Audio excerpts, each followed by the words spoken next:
Hi, welcome to our channel of IGNOU Audiobooks, Indira Gandhi National Open University, School of Health Sciences, SOHS. Post-Basic Bachelor of Science in Nursing B.Sc.N. PB, revised. Third year, BNSL 209 Community Health Nursing. Block 1 Nursing Practices in Community Health 1. Unit-9 Family Healthcare Study with Specific Health Problems, 9.0 Objectives. After going through this chapter, the students will be able to identify alcoholic, drug addict, identify children who are abused, identify patients suffering from STDs, HIV, AIDS, interview and examine patients with alcoholism, drug abuse, interview and examine patients with STDs, AIDS, compare and contrast signs and symptoms of STDs, record the patient's complaints, medical history and findings. Formulate a nursing care plan for the individual and their families suffering from specific health problems. Provide nursing care to the individuals and their families. 9.1 Introduction. Prevalence of diseases and different health problems are on increase. This, probably due to progress in medical science, because of which it has been easy to diagnose health problems. Another cause of increase in health problems is people's lifestyle, which is becoming increasingly unhealthy. The principal causes for health problems are unhealthy diet, lack of exercise, environmental degradation, high stress levels and genetics. While in the past, communicable ailments were the major issues, but in present era non-communicable diseases are the primary issues today. Below, we discuss the most prevalent health issues in the world today along with their symptoms, causes and preventive measures. The health problems affect large number of people and thus become threat to the welfare and safety of the community as a whole. Care of family with specific health problem forms a challenge for the health workers as well as for the family members. As a community health nurse, you can play a significant role in creating awareness about various health problems. In this chapter we shall focus on specific health problems which include drug dependence, alcohol dependence, child abuse, STDs, AIDS. We shall also focus on the care and maintaining records of these problems. 9.2 Equipments. Equip your home visiting bag with the following equipment. Thermometer to record the temperature. Watch with a second hand to record pulse and respiration. Sphygmomanometer and stethoscope to record the blood pressure. Flashlight to examine the lesions. Gloves to examine the genitalia. Vaginal speculum, to examine the female genitalia. Lubricant, to lubricate the speculum or the glove fingers. Weighing scale to record the weight. 9.3 Substance use disorder. Substance use disorder occurs when a person's use of alcohol or another substance, drug, leads to health issues or problems at work, school, or home.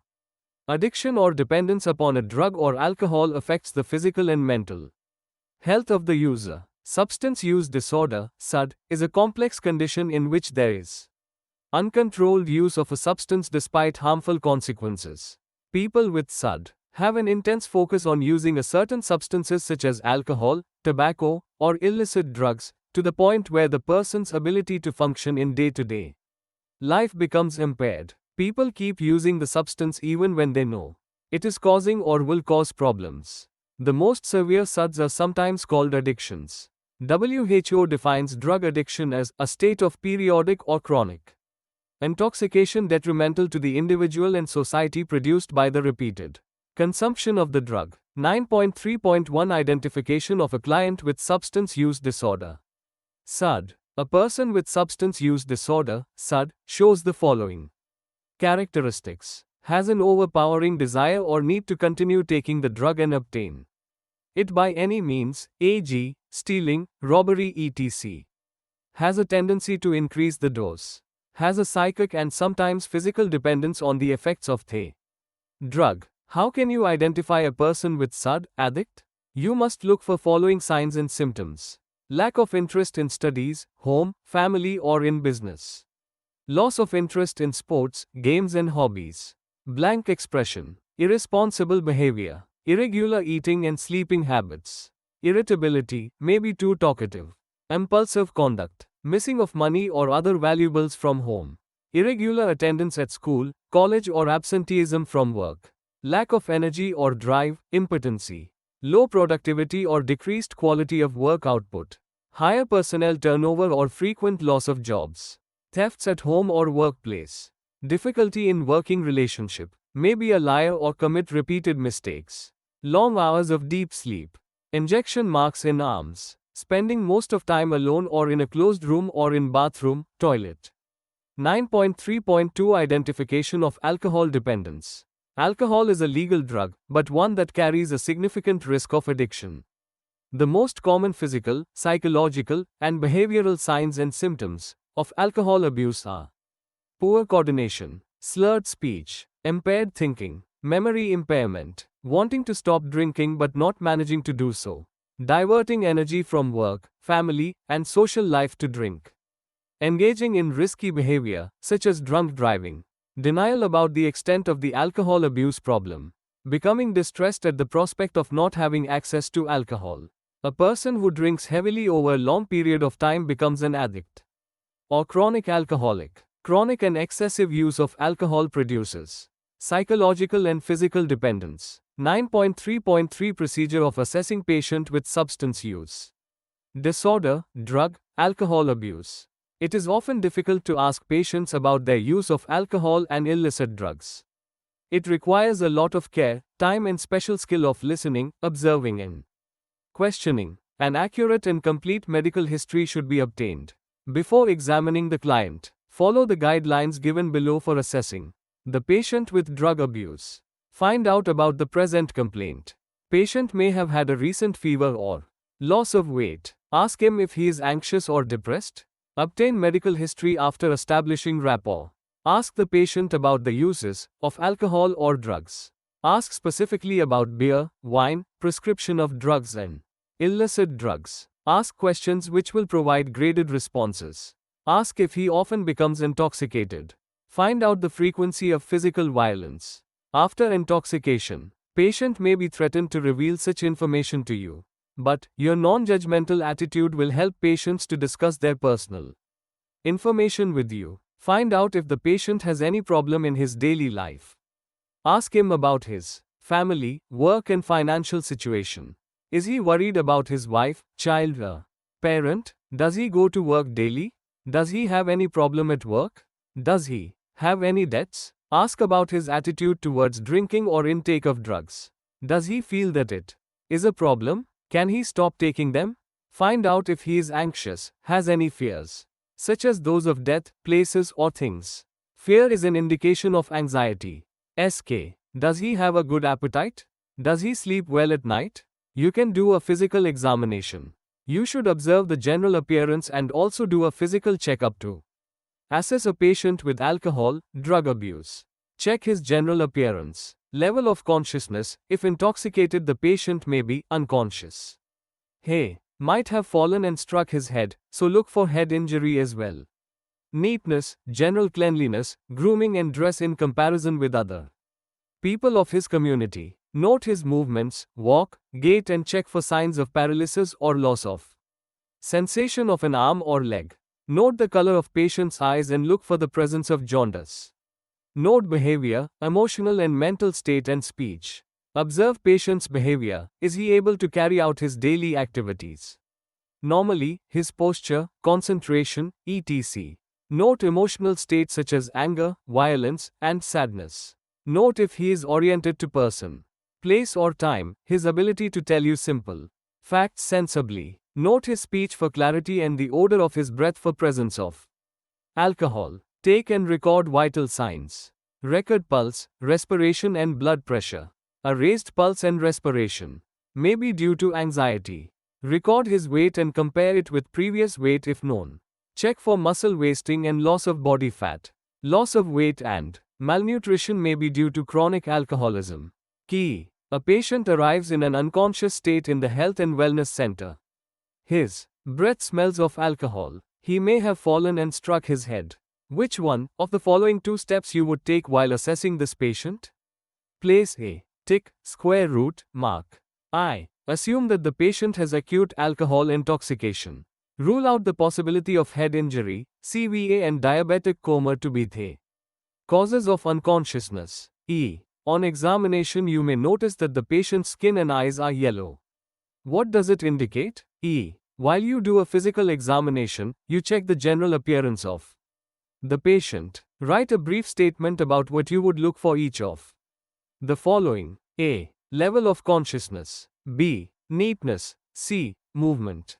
IV. Write briefly about what abnormalities you may notice in the patient's behavior which might indicate to you that the patient has problem of alcohol abuse. A. Patient's emotional state. B. Patient's physical state. C. Patient's speech. Versus take and record medical history and conduct a physical examination of the patient with drug, alcohol abuse in the community.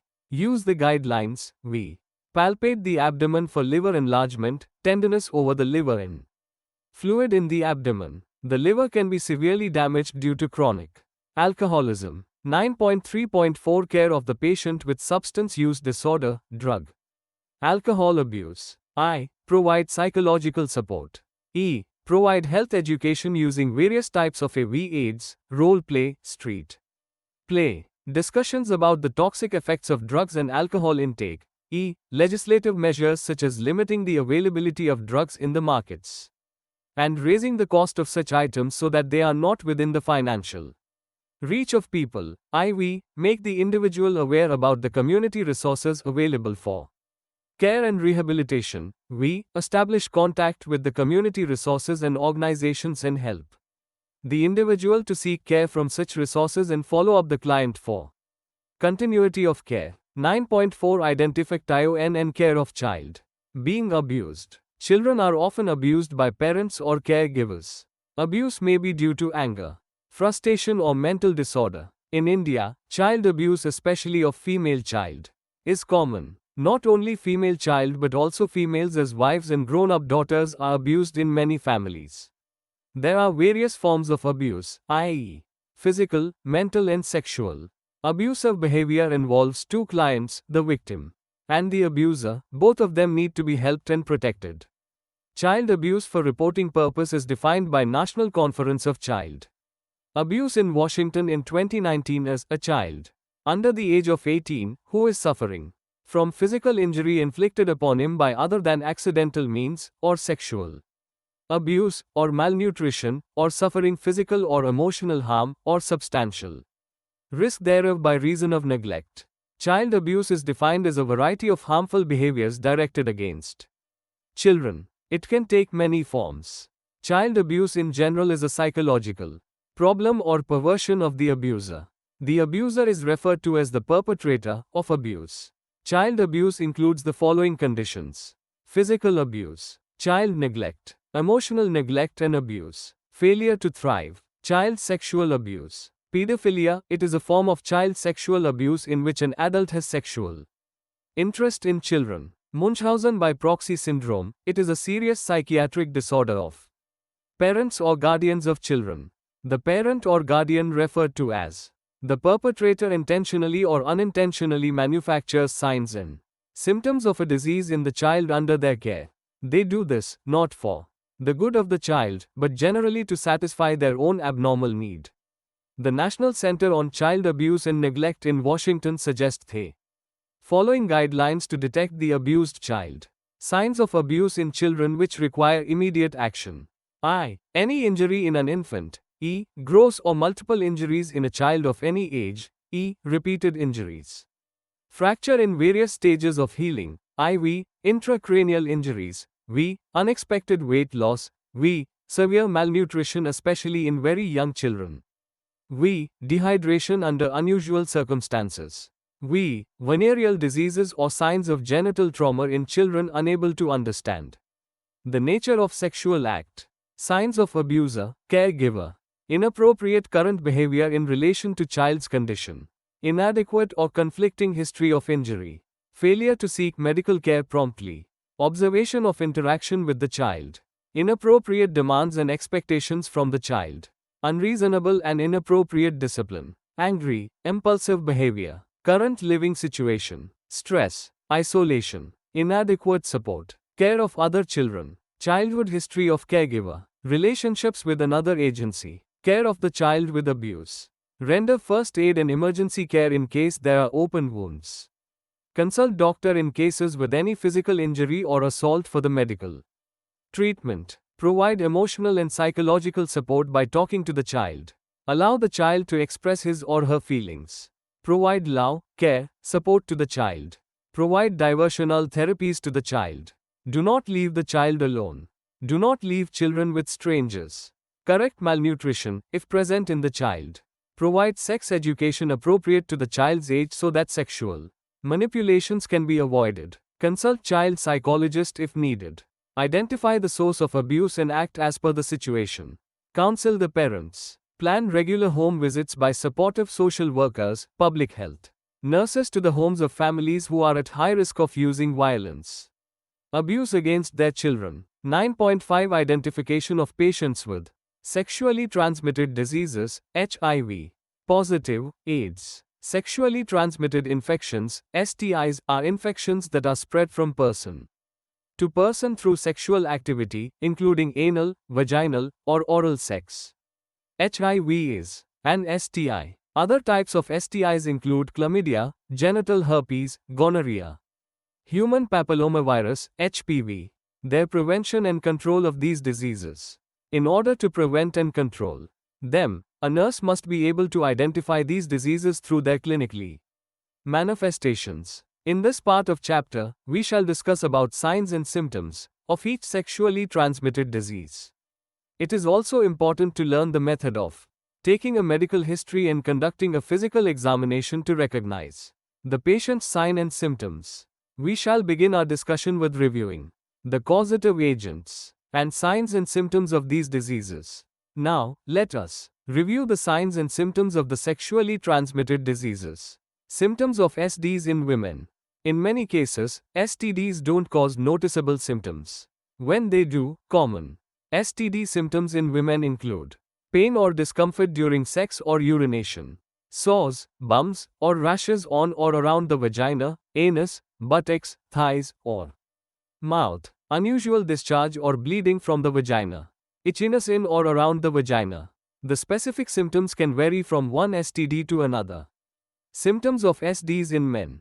It's possible to contract an STD without developing symptoms, but some STDs cause obvious symptoms. In men, common symptoms include pain or discomfort during sex or urination, sores, bumps, or rashes on or around the penis, testicles, anus, buttocks, thighs, or mouth, unusual discharge or bleeding from the penis, painful or swollen testicles. Specific symptoms can vary depending on the STD. Syphilis, within 2 to 3 weeks following sexual intercourse with infected person. A papule appears on the penis in the male, or on the cervix, vagina or vulva in female. This papule enlarges and breaks to form an ulcer or primary chancre on the genitals. Primary chancre heals even without any treatment. If no treatment is given in the primary stage, secondary stage develops a non-itching rash all over the body and superficial ulceration in the mouth and throat. If no treatment is given in the secondary stage, a tertiary stage develops which involves the bones, viscera, ears, eyes, cardiovascular and central nervous system. It leads to the following complications: enlargement of heart and blood vessels, blindness, deafness, paralysis, insanity, cervix leading to white discharge and slight burning maturation. It may pass unnoticed. She may later develop salpingitis and become sterile. Chancroid, an acute, localized, self-limiting auto-inoculable infectious disease characterized by necrotizing ulcerations at the site of the inoculation. Genital lesions are frequently painful, inflammatory, and there is swelling and suppuration of regional lymph nodes. Extragenital lesions of the umbilicus, tongue, lip, breast, chin and bulbar conjunctiva are also seen. Synonyms: soft chancre, soft sore, chancre mole and ulcer mole, infragranuloma venereum, GV. LGV is primarily an infection of lymphatics and lymph nodes. Chlamydia. Trichomonas is the bacteria responsible for LGV. It gains entrance through breaks in the skin, or it can cross the epithelial cell layer of mucous membranes. From the site of inoculation, the organism travels down the lymphatic channels. To multiply within mononuclear phagocytes of the lymph nodes it passes the Clinical manifestation of LGV depends on the site of entry of the infectious organism, the sex contact site, and the stage of disease progression. Inoculation at the mucous lining of external sex organs, penis and vagina, can lead to the inguinal syndrome, named after the formation of buboes or abscesses in the groin, inguinal region where draining lymph nodes are located. These signs usually appear from 3 days to a month after exposure.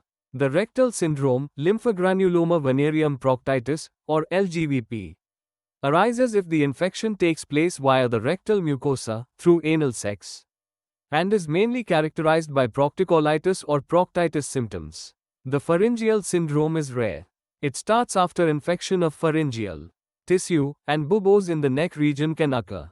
Granuloma inguinale. Granuloma inguinale is an STI caused by Klebsiella granulomatous and can be contracted by having vaginal or anal intercourse with an infected partner. In rare instances, it can be contracted through oral sex. It causes lesions in the anal and genital regions. These lesions can recur even after treatment. Granuloma inguinale is known as donovanosis. Signs of the condition have a slow onset. Symptoms may appear at least 1 week of exposure and reach at their peak up to 12 weeks. Generally, first a pimple or a lump appears on the skin. This blemish is small and not painful, so may remain unnoticed at first. The infection often begins in the genital region. Anal or mouth sores occur only in a minority of instances, and only if the sexual contact involved these areas. The skin lesion progresses through 3 stages. Stage 1. In the first stage, the small pimple will begin to spread at the surrounding tissue. As the tissue begins to wear away, it turns pink or a faint red. The bumps then turn into raised red nodules with a velvety texture. This happens around the anus and genitals. Although the bumps are painless, can bleed if injured. Stage 2. In the second stage of the disease, bacteria begin to erode the skin. This develops into shallow ulcers that will spread from the genitals and anus to the thighs and lower abdomen, or inguinal area. The perimeters of the ulcers are lined with granulated tissue. A foul smell may accompany the ulcers.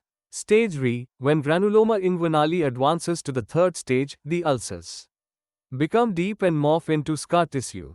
Scabies of the genitalia. Scabies is not recognized as a sexually transmitted disease. The localization of lesions over the genital area may cause diagnostic difficulties with other sexually transmitted infections. Scabies is transmitted by close physical contact. The fertilized female mite is implicated in transmission, but numerous immature mites on the skin surface may have a more significant role. Itching burrows, which appear as slightly elevated grayish-white lines and house the mite with eggs, papules and vesicles. The latter often become pustular due to secondary infection by scratching. Scabies on the penis can cause intense itchiness in genital area, along with tiny, raised pimple-like bumps on and around penis and scrotum. A scabies rash begins to appear 4 to 6 weeks after becoming infested with these tiny mites. In females, the mite infection lesions can be seen on labia majora, groin and mons pubis. Trichomoniasis. Trichomoniasis is a common sexually transmitted infection caused by a parasite. Most of women and men with trichomoniasis have no symptoms. In women, trichomoniasis can cause a foul-smelling vaginal discharge, white, gray, yellow, or green, genital redness, itching and painful urination. Pregnant women having trichomoniasis might be at higher risk of delivering their babies prematurely. Men with trichomoniasis most of the times have no symptoms. Sometimes they may have irritation inside the penis, burning with urination or after ejaculation, and discharge from the penis. Candidiasis. Candidiasis is an infection caused by a yeast, a type of fungus called Candida. Candida normally lives inside the body, in places such as the mouth, throat, gut, and vagina, and on skin without causing any problems. Sometimes Candida can multiply and cause an infection if the environment inside the vagina changes in a way that encourages its growth. Candidiasis in the vagina is commonly called a vaginal yeast infection. Other names for this infection are vaginal candidiasis, vulvovaginal candidiasis, or candidal vaginitis. The symptoms of vaginal candidiasis include 1, 2. Vaginal itching or soreness, pain during sexual intercourse, pain or discomfort when urinating, abnormal vaginal discharge. Although most vaginal candidiasis is mild, some women can develop severe infections involving redness, swelling, and cracks in the wall of the vagina. Warts. Warts are a type of skin infection caused by the human papillomavirus. HPV. The infection causes rough, skin-colored bumps to form on the skin. The virus is contagious. One can get warts from touching someone who has them. Warts most commonly appear on the hands, but they can also affect the feet, face, genitals, and knees. Most warts go away without any significant problems. Sometimes warts cause issues, such as cancer. HPV and genital warts are linked to several different cancers, including anal cancer, cervical cancer, and throat, oropharyngeal cancer. One can lower your risk of genital warts by getting the HPV vaccine and using condoms. Disfigurement. People with weakened immune systems may develop unappealing clusters of warts on the hands, face, and body. Infection. Infections can occur if there is cut on the wart. Breaks in the skin allow bacteria to enter. Pain. Most warts don't hurt, but plantar warts can grow inward into the foot and be painful to walk on.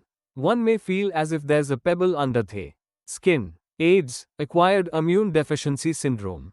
AIDS is a disease caused by HIV, human immune deficiency virus, which attacks in particular white blood cells of the human immune defense system, so that people become susceptible to certain other infections or cancers which could cause death. Signs of AIDS. After getting the HIV infection, the first signs of trouble, which can start even before the blood tests become positive, include a temporary period of fever, with night sweats, headaches, cough, enlarged lymph nodes, and itching rash, with reddish round slightly raised spots.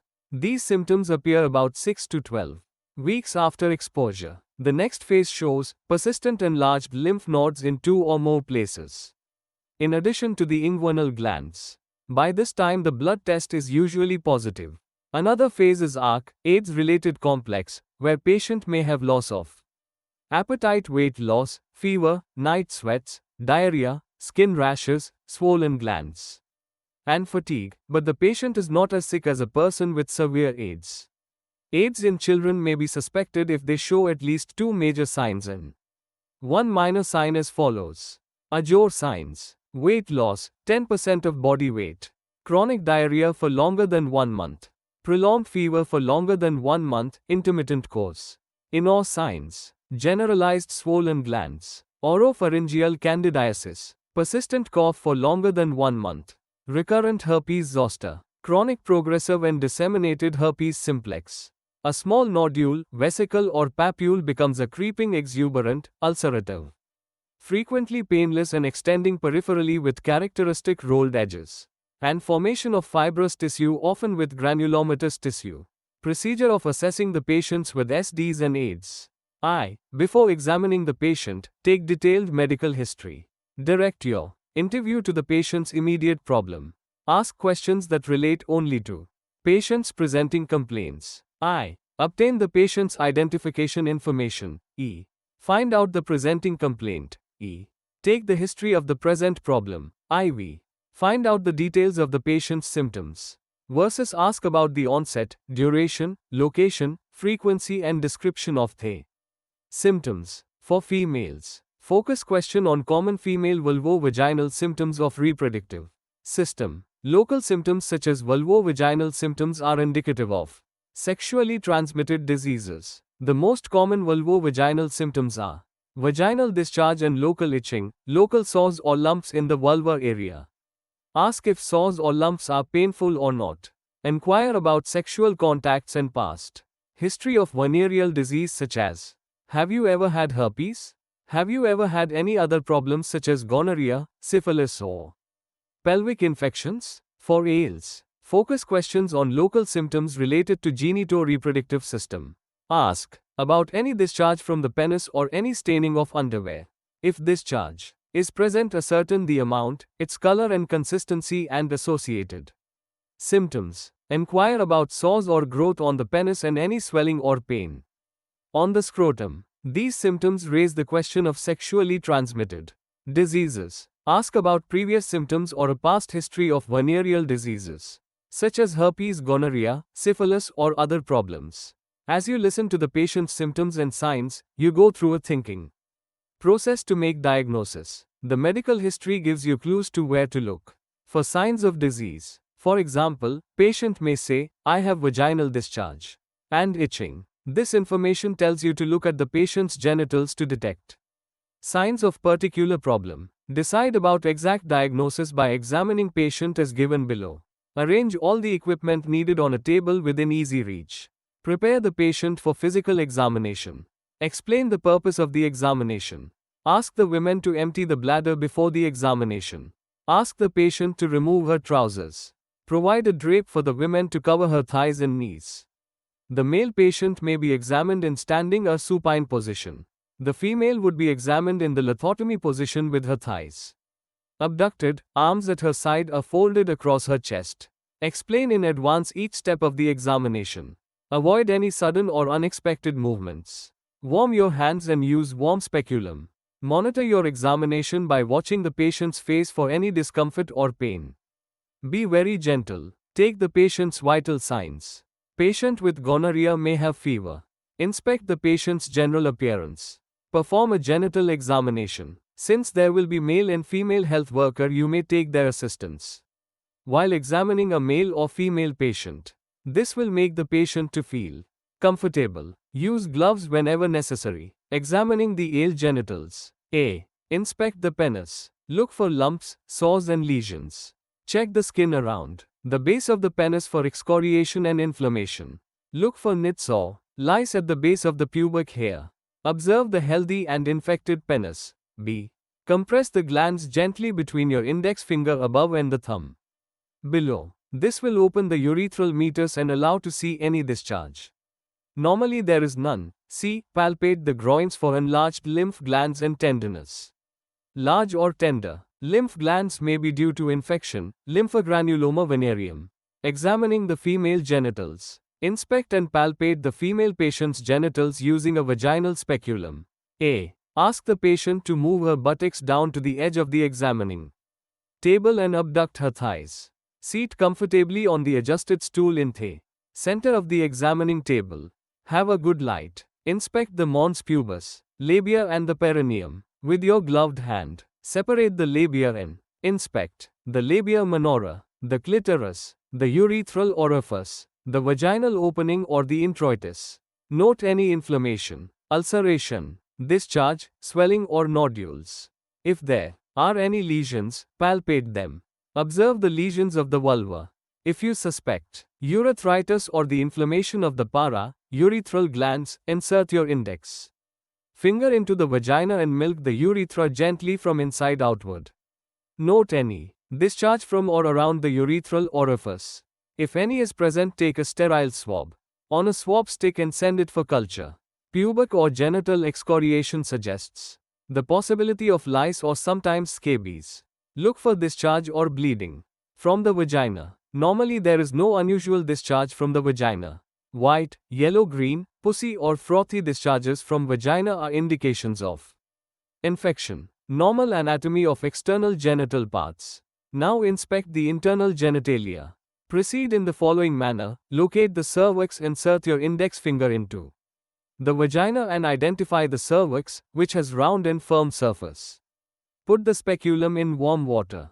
Place 2 fingers at or just inside the introitus and gently press down on the perineal body. With the other hand introduce the closed speculum gently into the vagina. Put your fingers at a 45-degree angle downward. The blades of the speculum should be held obliquely and the pressure exerted toward the posterior vaginal wall in order to avoid the more sensitive anterior wall and the urethra.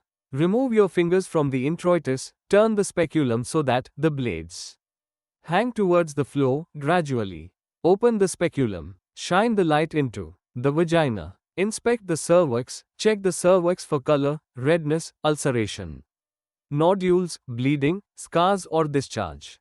Withdraw the speculum slowly while observing the vagina. Release the thumb screw and maintain the open position of the speculum with your thumb.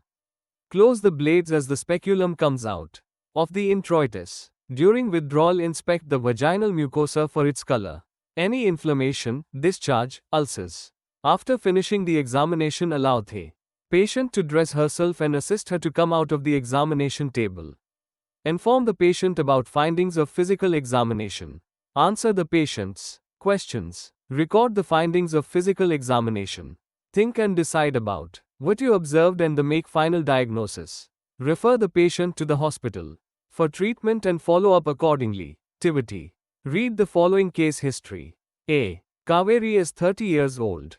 She complains of white discharge from her vagina and itching at the vulva for the last 1 week. She has no constitutional symptoms but headache for the last 2 weeks.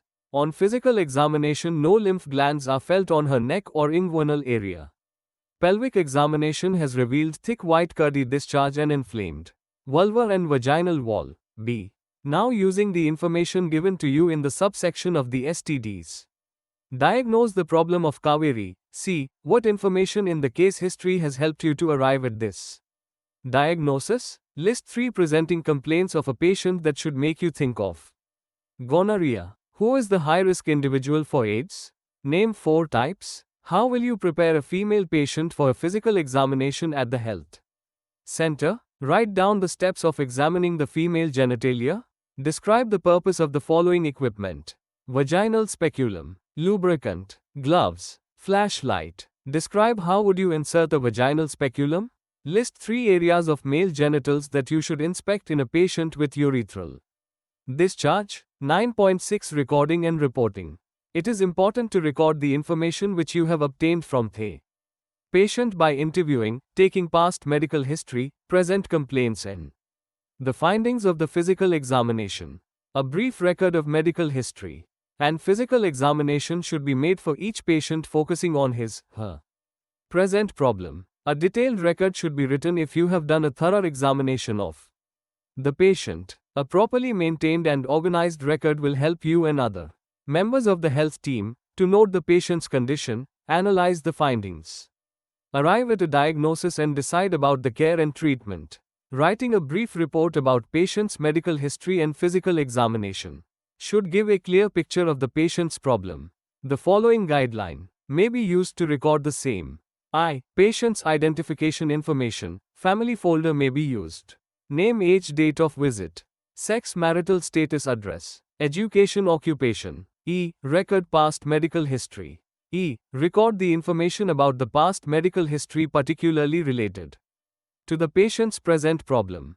For example, if a patient complained of discharge, a foul smell and itching around her vagina, ask her how long she has had the discharge. Ask about the history of diabetes, drug allergies, and previous adult illnesses such as diabetes, hypertension, heart disease, tuberculosis or cancer. You should always ask and record about drug allergies since past medical illnesses may affect present health of the patient. Record the presenting complaints, sign and symptoms as reported by the patient. You can write presenting complaints such as discharge from vagina. For the past 4 months, it is white and thick, itching around the vagina. Write history of the present problem. You can write HX symbol for history. Give a brief history of the present complaint including the onset, duration, location, frequency and description of the symptoms, associated symptoms. History of similar symptoms and contacts, e.g., ask and record whether her sexual partner has had a discharge from his penis. Write findings of the physical examination. You can use PE symbol for physical examination, PE record vital signs, BP, pulse, temperature, respiration, weight, urine. If tested, record the findings of urine. Write the finding S of each system that you have examined under the appropriate headings. Record the abnormal findings in detail, e.g., if you have examined the female genitalia, describe the changes in the labia, urethra, vaginal opening, cervix, vagina, uterus, adrenal area. If you have seen the discharge from the vagina, write about its color, consistency and amount. If no abnormality is seen in the urethra, then Right urethra is normal if cervix is red and painful. Then record it. If no abnormalities are found on examination, you have to record that also. Recording of both normal and abnormal findings is important. Remember that the report should be brief, clear, properly organized, giving a complete picture of the patient's problem and physical findings of examination. File the patient's record properly and in correct place. This will form a legal document of the patient's record and can be used by other members of the health team. Activity: use the following practice sheet for doing a physical examination and record the findings after examining at least one patient with each of the following problems. A patient with a history of itching at the vulva and vagina and vaginal discharge. A child who is malnourished and abused. A patient with alcohol or drug addiction. Guidelines: patient's identification information, family folder may be used. Name, age, date of visit. Sex, marital status, address. Education, occupation. 9.7 Activity: use the following practice sheet for doing a physical examination and record the findings after examining at least one patient with each of the following problems. See Appendix V. A patient with a history of itching at the vulva and vagina and vaginal discharge. A child who is a victim of any kind of abuse. A patient with alcohol or drug addiction. Guidelines: patient's identification information, family folder may be used. Name, age, sex, date of visit. Marital status, address, education, occupation. 9.8 Summary. In this chapter you have learned to identify patients with specific health problems.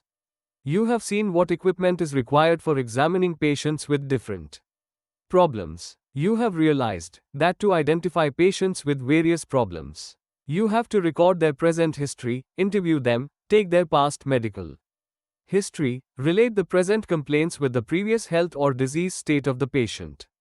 You have also learned to explore the areas which are of importance to the patient's problem, in order to confirm the cause and make final decisions about patient's problem. You have also learned how to do physical examination of patient. Physical examination should be brief or detailed depending upon the patient's problem. Patients with sexual problems should be examined for genital lesions and other problems of related systems.